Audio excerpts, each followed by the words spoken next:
एक गांव में सीमा नाम की एक औरत रहा करती थी। वो बदसूरत और गरीब थी, जिसके कारण वो गांव के बाहर ही रहा करती थी। गांव वाले उसे गांव के अंदर नहीं आने देते थे। एक दिन वो पानी लेने हैंडपंप पर आती है। गांव वाले भी हैंडपंप के पास ही खड़े होते हैं। जैसे ही सीमा हैंडपंप पर पानी भरने लगती है, और सीमा, चल भाग यहाँ से। मना किया है ना पानी भरने से। पता नहीं इस हैंड पंप पर केवल गांव वाले ही पानी भर सकते हैं। दीनू भैया, मुझे बहुत प्यास लगी है। कई दिनों से मैं पानी नहीं पी पाई हूँ, कृपया पानी भरने दो मुझे। लेकिन गांव वाले और दीनू सीमा को वहां से पानी नहीं लेने देते और भगा देते हैं। सीमा रोते हुए घर पहुंचती है। हे भगवान, कैसा शैतानों का गांव है ये। एक औरत मरती है तो मरे, इनको कोई फर्क नहीं पड़ता, पानी भी नहीं पीने देते। हे भगवान, कितना गला सूख रहा है मेरा, मुझे चक्कर आ रहे हैं। उस रात पानी ना मिलने की वजह से सीमा की मौत हो जाती है। अगले कई दिनों तक सीमा को बाहर ना देखकर गांव में रेनू और पूजा नाम की औरतें बात कर रही होती हैं। अरे बहनों, बहुत दिनों से उस सिमवा नहीं दिखत है, गांव छोड़ के चली गई है का? अब हम का जाने बहन, हमहू के काफी दिनों से दिखत नहीं है। एक तो हम सब की मर्द ना जाने उसे काहे इतना चिढ़त है। वो लोग ऐसी बातें कर ही रही होती है कि तभी दीनू और राजा नाम के गांव वाले भी वहां आ जाते हैं। दीनू भैया, हम कहते हैं कि उस सीमा नहीं दिखत है कई दिन से, जरा देखा तो सही का हुआ उसको। रेनू के इस तरह कहने से दीनू और राजा सीमा के घर पहुंचते हैं। सीमा के घर से बहुत गंदी बदबू आ रही होती है। अरे दीनू भैया, देखो ना कितनी गंदी बदबू आ रही है। मैं तो अंदर नहीं जाने वाला। फिर दीनू अकेला ही घर के अंदर चला जाता है और उसे वहां पर सीमा की लाश मिलती है, जो कई दिनों से सड़ रही होती है। अरे राजा, यहाँ आवा हो। देखा, सिमुआ तो गई, मर गई हो। किसी की लाश की बदबू आवत रही हो। बहुत बदबू है भाई। उसके बाद दीनू और राजा गांव के बाकी लोगों को वहां बुला लेते हैं और सीमा की लाश का अंतिम संस्कार कर देते हैं। तभी वहां पर एक पागल साधु आता है। शरीर पर मिट्टी लगी होती है।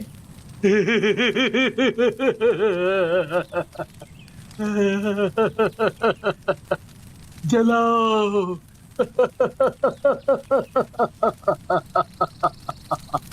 जलाओ, जलाओ, जलाओ, अपनी मौत को बुलाओ।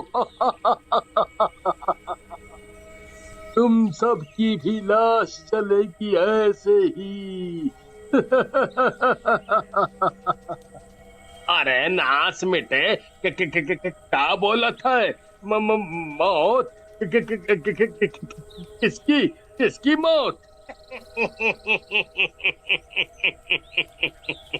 तुम भी ना राजा भैया, ये पगले की बात मानत हो।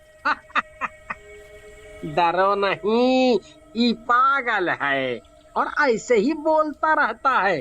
हाँ। चला। उसके बाद सभी लोग वहां से चले जाते हैं और दीनू कुछ दिन के लिए गांव से बाहर जाता है। उसी रात गांव वालों को हैंडपंप के जोर जोर से चलने की आवाजें आती हैं। हैंडपंप अपने आप ही चलने लगता है। गांव वाले डर के मारे घर से नहीं निकलते। अगली सुबह रेनू और पूजा मिलती हैं। अरे पूजा बहन, रात में आवाज सुनी रही, ये हैंडपंपवा अपने आप चलत रहा। हम और हमरा मरद दोनों डर गए रहे। हाँ रेनू बहन, सही कहा तो, हम वो बहुत डर गई रही। और जो हमरा मरद है वो तो छिपकली देख के भी घबरा जाता है, इसीलिए हम तक घर से बाहर ना निकलने। उसके बाद वो दोनों वहां से चली जाती हैं। उसी रात हैंडपंप के फिर से चलने की आवाजें आने लगती हैं और जोर जोर से पानी निकलने लगता है। लेकिन गांव वाले डर के मारे बाहर नहीं निकलते। अगले दिन दीनू वापस गांव आता है। अरे का हुआ गांव वालों, काहे चुप बैठे हो? हम 2-4 दिन से गांव में नहीं रहे तो नाराज हो गए। इतना नाराज तो हमारी साली भी हमसे नहीं हुआ था। फिर गांव वाले दीनू को रात में हुई घटनाओं के बारे में बताते हैं। क्या तुम लोग भी? अरे ये सब कौनो मजाक कर रहा होगा। आजकल लोग नई नई तरीका की शैतानी करत हैं? अब हम आ गए हैं गांव में। देखते हैं कौन सा भूत प्रेत है? फिर रात में वही हैंडपंप चलने की आवाजें आने लगती हैं, लेकिन इस बार दीनू हैंडपंप के पास चला जाता है। वहाँ एक बहुत ही डरावनी चुड़ैल हैंडपंप चला रही होती है। उसे देखकर दीनू बहुत डर जाता है। कौन कौन कौन हो तुम? और यहाँ काहे से आई हो? बहुत कमजोर है तेरी याददाश्त, बहुत जल्दी भूल गया मुझे। आज मेरी प्यास बुझेगी। दीनू डर के मारे उसके पैर पकड़ लेता है। हमका माफ कर दे सीमा बहन, हमका माफ कर दे। हमसे बहुत गलती हो गई, बहुत बड़ी गलती हो गई। हमें माफ कर दे सीमा बहन, हमका माफ कर दे। लेकिन चुड़ैल उसकी एक बात नहीं सुनती और दीनू की गर्दन उखाड़कर उसका खून पीने लग जाती है। मजा आ गया। आज प्यास बुझी है मेरी, पूरे गांव का खून पी जाऊंगी। अगली सुबह रेनू और पूजा पानी भरने के लिए हैंडपंप पर आती हैं। हैंडपंप के चारों तरफ खून फैला होता है। अरे पूजा बहन, ई का है? यहाँ तो चारों तरफ खून फैला है। तभी वहां पर दीनू का दोस्त राजा आता है।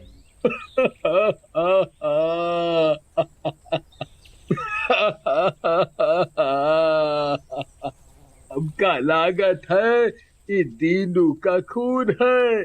अब कल ही इसको समझावत रहे कि ज्यादा होशियार ना बनो, लेकिन हमारी बात नहीं सुने। देखो न भौजी, निपट गया दीनू, निपट गया। सही कहा तो राजा भैया, लेकिन का कर सकत है। तभी उन्हें झाड़ियों में दीनू की सरकटी लाश मिलती है। उधर दीनू के मरने की खबर गांव में आग की तरह फैल जाती है। गांव वाले फैसला करते हैं कि कोई भी उस हैंडपंप पर नहीं जाएगा। उधर आधी रात होते ही हैंडपंप खुद ब खुद चलने लगता है। आज फिर कोई मुर्गा आ जाए तो मजा आ जाएगा। मेरी तो पार्टी ही हो जाएगी। लेकिन कोई भी गांव वाला बाहर नहीं निकलता। लगता है ये गांव वाले ज्यादा ही होशियार बन रहे हैं, बाहर नहीं आ रहे, लेकिन मैं इन्हें नहीं छोड़ूंगी। उधर गांव वाले दूसरे हैंडपंप से पानी लेने लगते हैं। न जाने कौन सी बला पीछे लग गई, इसके कारण तो जिंदगी नरक हुए जा रही है। सही कहा तो भौजी, देखो ना, इतना दूर से पानी लाए के पड़ रहा है। उसी रात राजा को प्यास लगती है और वो पानी लेने दूसरे वाले हैंडपंप पर जाता है। से पानी भर लाई, नहीं तो क्या पता उस ससुरी चुड़ैल यहाँ भी आ जाए।